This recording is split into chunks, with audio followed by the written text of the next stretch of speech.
Operation सिंदूर में जिस तरह से, जिस पैमाने पर भारत ने पाकिस्तान में तबाही मचाई थी, उस हिसाब से भारत में पाकिस्तान कुछ भी नहीं कर पाया। अब इसमें सेना की तैयारी, युद्ध की रणनीति और कूटनीति, इन सब का हाथ है। लेकिन जिस चीज का सबसे बड़ा हाथ है वो है मिसाइल और एयर डिफेंस सिस्टम का। आज दुनिया भर में इसी चीज पर डिस्कशंस हो रहे हैं कि कैसे भारत की मिसाइल्स बिना डिटेक्ट हुए पाकिस्तान के अंदर तक पहुंच गई और कैसे पाकिस्तान की मिसाइल्स को भारत के S-400 ने रास्ते में ही रोक लिया। कभी भारत की आकाश मिसाइल की बात हो रही है कि देश में बनी ये मिसाइल कितनी अच्छी है, तो कहीं ये बात हो रही है कि पाकिस्तान ने अपनी सबसे नामी शाहीन मिसाइल चलाई लेकिन वो भी कुछ कर नहीं पाई, उसको भी भारत ने बेकार कर दिया। यहां तक कि चाइना में बने PL-15 मिसाइल तक काम नहीं आने की बात सामने आई है। मतलब ये कि मिसाइल वाली लड़ाई इस बार बहुत ज्यादा थी। आज के मॉडर्न दौर में जंग लड़ने के लिए जो सबसे इंपॉर्टेंट साधन है वो है मिसाइल। एक ऐसा हथियार जिससे आप कई सौ नहीं बल्कि कई हजार किलोमीटर दूर बैठे दुश्मन को निशाना बनाकर ध्वस्त कर सकते हो।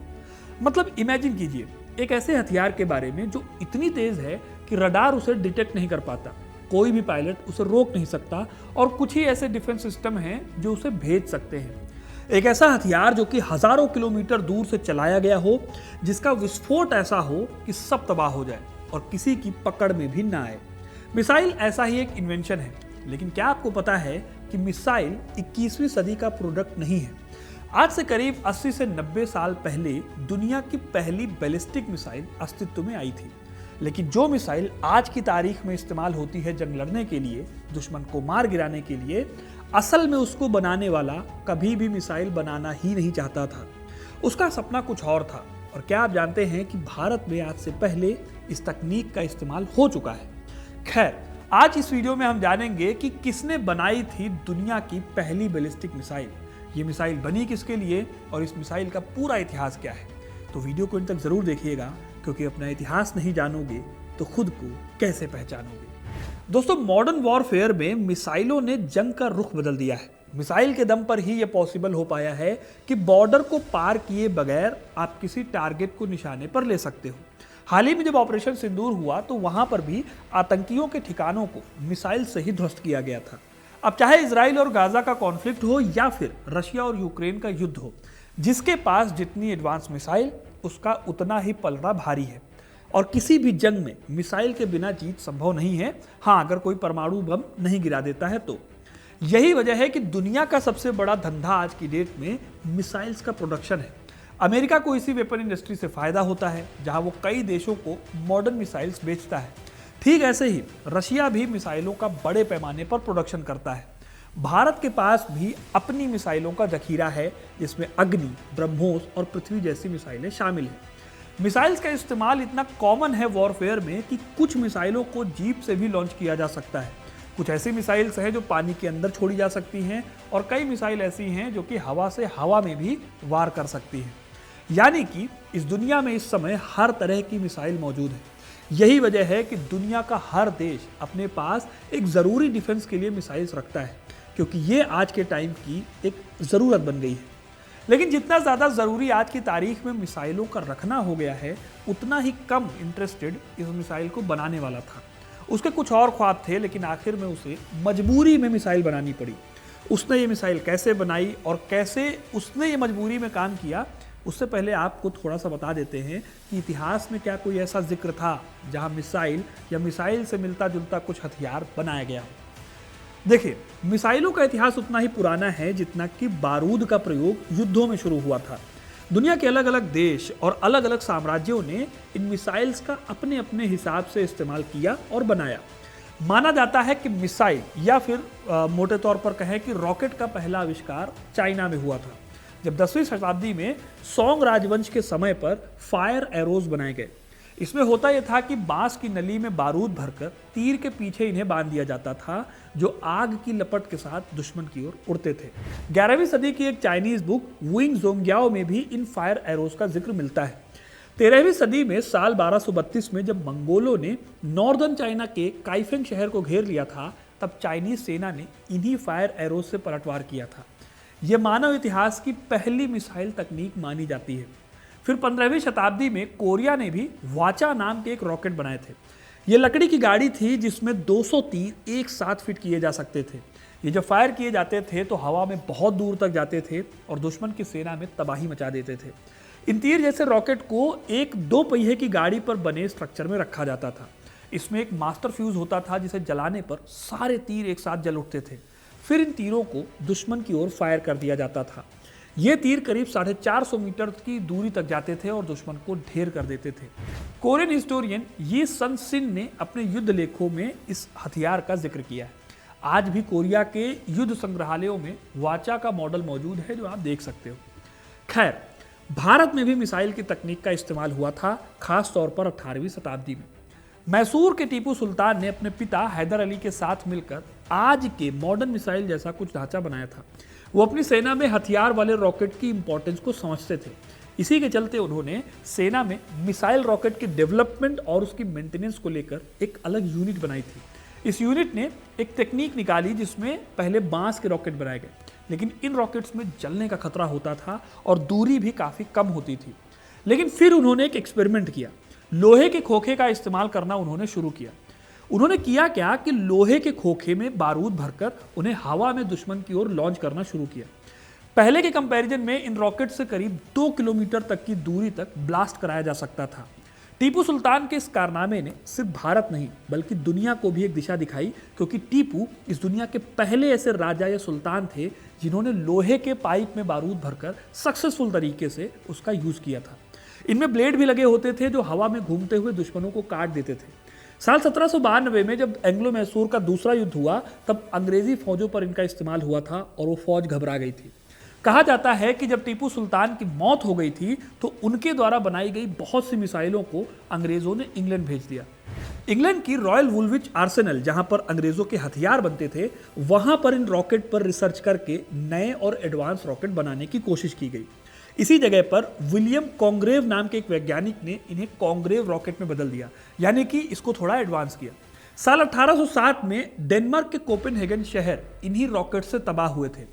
यूएसए का नेशनल एंथम स्टार स्पैंगलेड बैनर में रॉकेट्स रेड ग्लेयर का जिक्र मिलता है और ये इन्हीं रॉकेट से जुड़ा हुआ है। हमारे देश के missile man doctor A P J Abdul Kalam ने अपनी किताब विंग्स ऑफ फायर में टीपू सुल्तान के रॉकेट्स को भारत के मिसाइल इतिहास का शुरुआती चरण बताया है। खैर दोस्तों, टीपू सुल्तान के रॉकेट्स ने यह दिखाया कि एक बहुत ताकतवर हथियार बनाया जा सकता है और इस तरह के रॉकेट्स पहले वर्ल्ड वॉर तक चलते भी रहे। लेकिन दोस्तों, इन रॉकेट्स की ना एक दिक्कत थी। ये रॉकेट गाइडेड नहीं होते थे, मतलब इनमें आप टारगेट को सेट नहीं कर सकते थे। इनकी डिस्टेंस बहुत ज़्यादा नहीं होती थी और इसमें बहुत ज़्यादा बड़े पैमाने पर एक्सप्लोजिव मिसाइल लेकर नहीं जा सकते थे। मतलब कि एक ही जगह को डिस्ट्रॉय करने के लिए बहुत सारे रॉकेट्स को फायर करना होता था। लेकिन ये सिचुएशन पूरी तरह से और हमेशा के लिए बदल गई सेकेंड वर्ल्ड वॉर के टाइम पर। दरअसल हुआ ये कि एक शख्स जो कि अंतरिक्ष में जाना चाहता था, उसे हिटलर का साथ मिल गया। इस शख्स का नाम था वर्नर वॉन ब्राउन। इस शख्स को बैलिस्टिक मिसाइल्स का जन्मदाता माना जाता है। 23 मार्च 1912 में पैदा हुए वर्नर को बचपन से ही स्पेस में जाने में बहुत दिलचस्पी थी। उन्हें हमेशा लगता था कि इंसान को एक दिन चांद और सितारों तक जाना चाहिए। उन्हें लगता था कि इस काम में रॉकेट्स बहुत ज़्यादा हेल्प कर सकते हैं। इसी वजह से उन्होंने अपने दोस्तों की मदद से कई छोटे छोटे रॉकेट बनाकर उड़ाने भी शुरू कर दिए थे। इसी बीच हिटलर की नज़र इन पर पड़ी। इनके रॉकेट उड़ाने की टेक्नोलॉजी को हिटलर इस्तेमाल करना चाहता था अपनी मिलिट्री की ताकत को बढ़ाने के लिए। हिटलर को सेना के लिए ऐसे हथियार चाहिए थे जो दुश्मन को दूर से तबाह कर सके।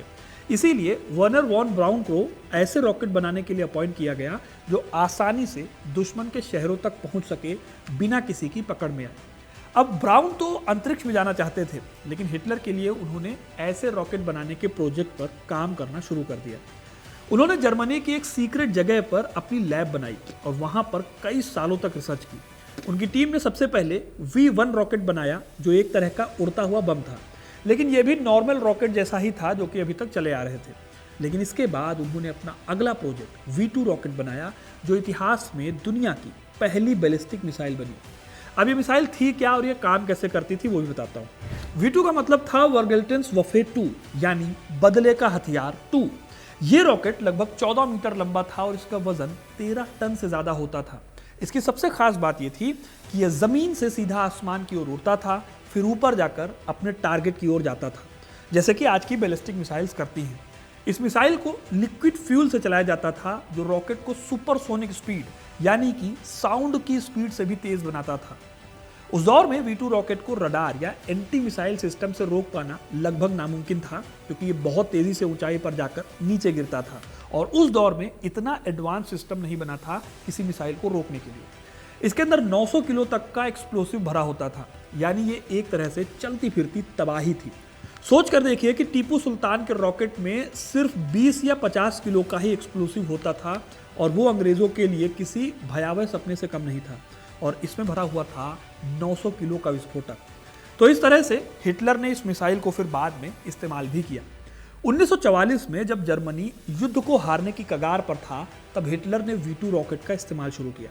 जर्मनी ने लंदन, एंटवर्प यानी कि आज का बेल्जियम और पेरिस जैसे शहरों पर इन मिसाइलों की बारिश की। अकेले लंदन पर 3000 से ज्यादा V2 मिसाइल्स गिराई गई। हजारों लोगों की मौत हुई, लाखों लोग घायल हुए। इसने अलाइड फोर्सेस यानी अमेरिका, ब्रिटेन और फ्रांस, इन सब के मन में डर बिठा दिया। लेकिन ये बात भी सच है कि इन मिसाइल से जंग नहीं जीत पाया हिटलर। आखिर में जर्मनी हार गया, लेकिन V2 रॉकेट ने दुनिया को टेक्नोलॉजी की एक नई दिशा जरूर दे दी थी। जब युद्ध खत्म हुआ तो अमेरिका और सोवियत यूनियन दोनों ने जर्मनी के वैज्ञानिकों को पकड़ने की दौड़ शुरू की। वर्नर वॉन ब्राउन को अमेरिका ने ऑपरेशन पेपर क्लिप, एक सीक्रेट ऑपरेशन था ये, इसके तहत अपने देश ले जाकर नासा में शामिल किया। वहीं इन्होंने बाद में अपोलो प्रोग्राम में इंपॉर्टेंट भूमिका निभाई और इंसानों को चांद पर पहुंचाने में मदद की। लेकिन ब्राउन के इसी इन्वेंशन ने कोल्ड वॉर के टाइम पर एक ऐसी अंधी दौड़ शुरू की जिसमें सोवियत और अमेरिका के बीच स्पेस वॉर छिड़ गया। यह स्पेस वॉर सिर्फ स्पेस को लेकर नहीं था या अंतरिक्ष को लेकर नहीं था, बल्कि इसमें एडवांस मॉडर्न मिसाइल्स को डेवलप करना भी शामिल था। अमेरिका के पास ब्राउन थे तो सोवियत के पास भी अपने कई जर्मन साइंटिस्ट थे।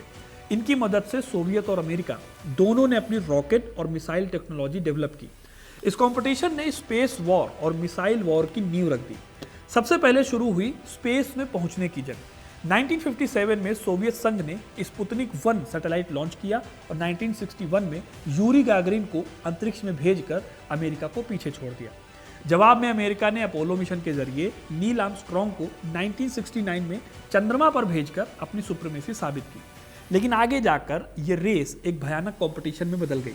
दोनों देशों ने मिसाइलों को न केवल अंतरिक्ष तक पहुंचाने की कैपेसिटी बढ़ाई, बल्कि उन्हें न्यूक्लियर हथियारों से भी लैस कर दिया।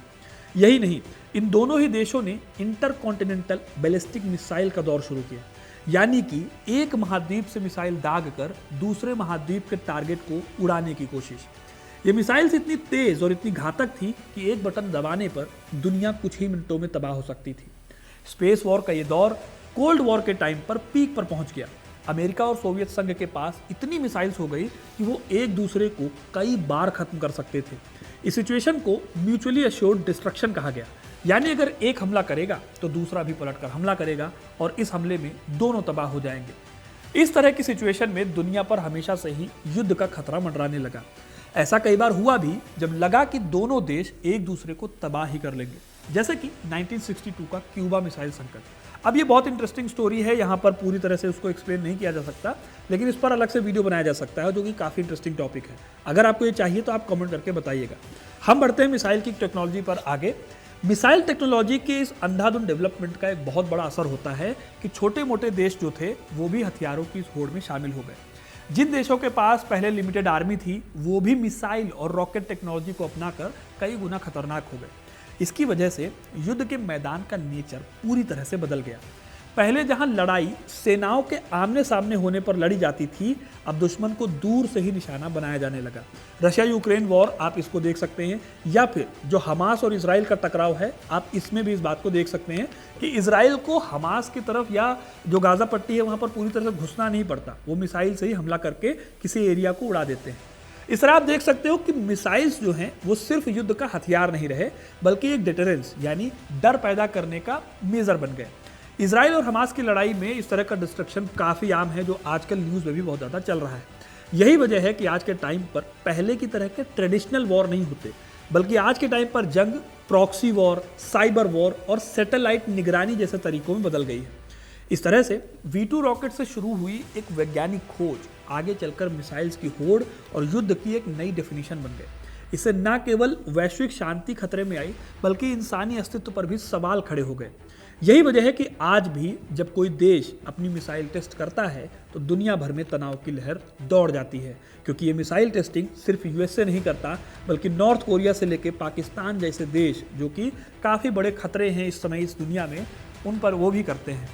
तो दोस्तों, ये थी कहानी मिसाइल के इतिहास की। आपको कहानी कैसी लगी कमेंट करके ज़रूर बताइएगा। वीडियो को लाइक और शेयर करना ना भूलें और ऐसी इंटरेस्टिंग कहानियों के लिए, इतिहास से जुड़े रहने के लिए हिस्ट्री कनेक्ट को सब्सक्राइब जरूर करें। धन्यवाद।